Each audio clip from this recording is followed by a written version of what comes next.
Hi friends, చాలా రోజుల తర్వాత మీ ముందుకు వచ్చాను ఒక మంచి స్టోరీతో. మన అమ్మా నాన్నలు బాగా సంపాదించిన వాళ్ళైతే మన లైఫ్ ఎలా ఉంటుంది? అదే అమ్మా నాన్నలు మిడిల్ క్లాస్ వాళ్ళైతే మన లైఫ్ ఎలా ఉంటుంది? మరి కడు బీద వాళ్ళైతే మన లైఫ్ ఎలా ఉంటుంది? ఈ సమాజంలో ఉన్నోళ్ళది ఒక తీరు, లేని వాళ్ళది ఒక తీరు. ఇప్పుడు నేను చెప్పబోయే ఈ స్టోరీ రియల్గా జరిగింది. ఎక్కడో కాదండి, మన వైజాగ్లోనే. నా ఫ్రెండ్ అశోక్ వాళ్ళ అమ్మా నాన్నలు ఇద్దరు మంచి బిజినెస్ చేస్తున్న వాళ్ళే, కానీ చాలా స్ట్రిక్ట్. కొడుకుని ఎలా పెంచాలో అలానే పెంచి మంచి చదువును చదివించారు. చదువు పూర్తయిన తర్వాత, అరే అశోక్, ఈ బిజినెస్ అంతా నువ్వు చూసుకోరా అని చెప్పారు. కానీ అశోక్, లేదు డాడీ, మీ బిజినెస్లోకి నేను రాను. నేను స్వతహాగా ఒక బిజినెస్ స్టార్ట్ చేసి మీకంటే గొప్పగా ఎదగాలనుకుంటున్నాను. అదేంట్రా, మనకి ఎలాగో నువ్వు బిజినెస్ ఉంది కదా, దీన్నే డెవలప్ చేయన్నాడు. అయినా వినకుండా, లేదు డాడీ, నాకు బిజినెస్ చేయడం అంటే ఇష్టం లేదు. నేను ఏదో ఒకటి చేసి మీకంటే ఎక్కువ డబ్బులు సంపాదించి మీ ముందుకు వస్తానని చెప్పి ఎక్కడో తెలంగాణ నుంచి వైజాగ్ వచ్చాడు. బాగా లగ్జరీగా బ్రతికేవాడు కదా.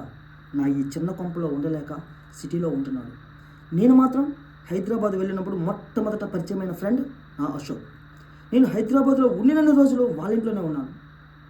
కానీ వాడు అంత దూరం నుంచి వచ్చి నా దగ్గర ఉండలేకపోయాడనే బాధ తప్ప వాడు ఎక్కడ ఉన్నా హ్యాపీగా ఉండాలని కోరుకున్నాను. డేస్, మంత్స్, ఇయర్స్ కళ్ళు మూసి తెరిచేసరికి 3 years కంప్లీట్ అయిపోయింది.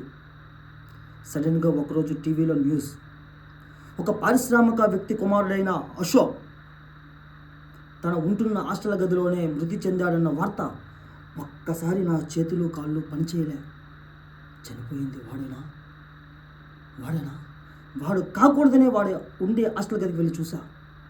వాడే. నాకు తెలియకుండానే, నా పర్మిషన్ లేకుండానే నా కన్నులు కన్నీరును కరుస్తున్నాయి. అంత లగ్జరీగా బ్రతికిన నా అశోక్ చనిపోవడానికి కారణం ఏంటి? ఏమై ఉంటుందని వాడు ఉండే రూమ్ అంతా వెతికాను.